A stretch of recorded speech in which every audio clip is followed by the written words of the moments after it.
Hello and welcome everyone. मेरा नाम है आकाश वाजपेयी और आज बात करने वाले हैं कोकोनट की और पाल्मियर पाल्म की। कोकोनट और पाल्मियर पाल्म में क्या डिफरेंसेस हो सकते हैं, एक छोटा सा वीडियो है 5-6 मिनट का, तो इसको देखिएगा और जानकारी आपके काम की है। अगर हम लोग बात करते हैं कोकोनट की, तो कोकोनट को हम लोग क्या बोल देते हैं, किंग ऑफ स्पीसीज बोल देते हैं, ट्री ऑफ हेवन बोल देते हैं, कल्प वृक्ष बोल देते हैं, ट्री ऑफ लाइफ बोल देते हैं। ये इसका सिनोनिम होते हैं। भाई कल्प वृक्ष क्यों बोलते हैं? क्योंकि इसके हर एक पार्ट को हम लोग बहुत अच्छे तरीके से यूज करते हैं, हर एक पार्ट का प्रयोग किया जा सकता है, इसीलिए हम लोग कल्प वृक्ष बोलते हैं। साथ ही साथ अगर बात करेंगे कोकोनट की, तो कोकोनट जो है इसका जो डे मनाते हैं वो 2 सितंबर को मनाते हैं, वर्ल्ड कोकोनट डे। और फैमिली, अगर मैं पहले समानताओं की बात कर लेता हूँ थोड़ी सी, जो पाल्मियर पाल्म है और कोकोनट है, पहले तो समानता ये है कि दोनों को ट्री ऑफ लाइफ बोल देते हैं, ट्री ऑफ लाइफ दोनों को बोल देते हैं। फैमिली दोनों की एरिकेसी होती है और साथ ही साथ अगर बात करें तो दोनों ही प्लांटेशन क्रॉप में अंदर कंसिडर की जाती हैं। साथ ही साथ अगर हम लोग और भी देखें तो कोकोनट जो है इसे हम लोग कल्प वृक्ष बोलते हैं, तो पाल्मियर पाल्म को कल्प पाका विरुचम बोल देते हैं। मैंने अभी लिख भी रखा, दिखा भी देंगे, कल्प पाका विरुचम बोल देते हैं। इसके अलावा एक और इम्पोर्टेंट जानकारी ये है कि कोकोनट मेनली आपका बहुत ज़्यादा इंडस्ट्रियल पर्पज से यूज होता है, पाल्मियर पाल्म यूज होता है पर इतना ज़्यादा इंडस्ट्रियल इसका यूज है नहीं अगर हम कोकोनट से कंपेरिजन करें तो, यानी ब्रॉड सेंस में कोकोनट का नाम लिया जाता है।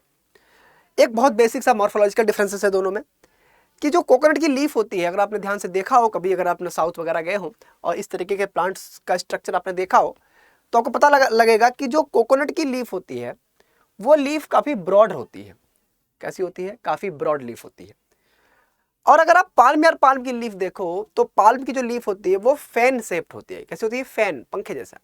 तो फैन शेप्ड जो लीफ होती है वो पाई जाती है पाल्मियर पाल्म के अंदर, और जो ब्रॉड लीफ होती है एक तरीके से वो पाई जाती है कोकोनट के अंदर।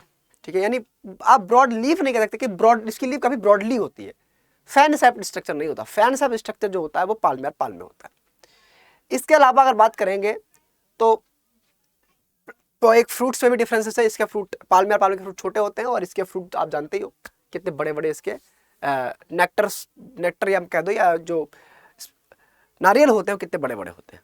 ठीक है, ये इतनी जानकारी है, थोड़ी सी इंपॉर्टेंट है, इसको याद रखिएगा कि एक बेसिक सा डिफरेंस है दोनों में, काफ़ी अलग अलग फ्रूट है। बाकी अगर मैं एक और डिफरेंस बताऊं तो जो क्रोमोसोम्स होते हैं वो दोनों में अलग अलग है। 36 क्रोमोसोम्स होते हैं पाल्मियर पाल्म में और 32 क्रोमोसोम्स होते हैं आपके कोकोनट के अंदर होते हैं, यानी 32 क्रोमोसोम कोकोनट के अंदर होते हैं। इसके अलावा जो इसका साइंटिफिक नेम है वो भी अलग अलग होता है। जो कोकस न्यूसिफेरा साइंटिफिक नेम होता है, कोकस न्यूसिफेरा जो साइंटिफिक नेम होता है वो होता है कोकोनट के अंदर, कोकोनट का होता है। और वोरेसस फ्लेविफिलर, जो वोरेसस फ्लेविफिलर होता है वो पाल्मियर पाल्म का होता है।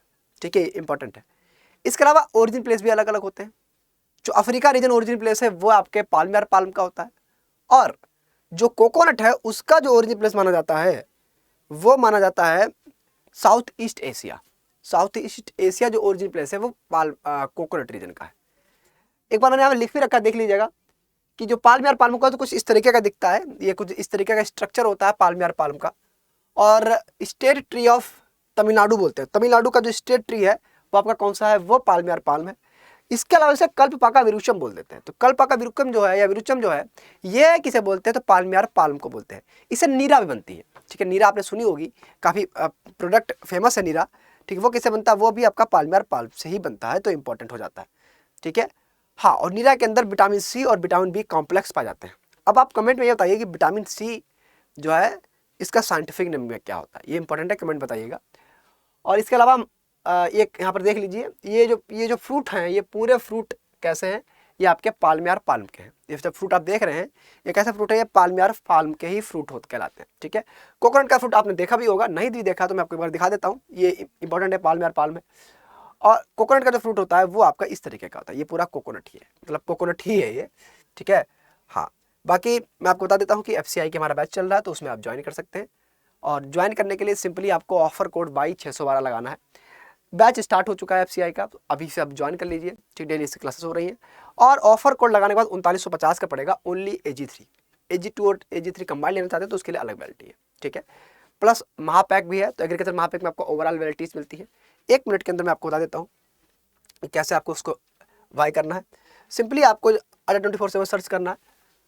सर्च करने के बाद जब यहाँ पर अड्डा 24/7 सर्च करेंगे तो सर्च करने के बाद आपके सामने इस तरीके का इंटरफेस खुलेगा और यहाँ पर आपको सिंपली करना है ऑल कोर्सेज। एग्रीकल्चर में FCI AG3 और FCI AG3 में आपको यहाँ पर ये बैच मिल जाएगा।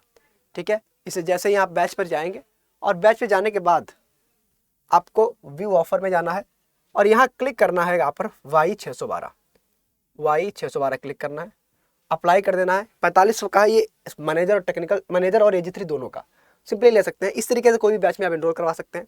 अगर आपको स्पेशल हॉर्टिकल्चर पढ़नी है मेरे से तो स्पेशल हॉर्टिकल्चर आगाज बैच चल रहा है। ठीक है, तो याद रखिएगा और ये डिफरेंस अच्छा लगा तो बताइए कमेंट में। Radhe Radhe, thanks to all, Jai Hind.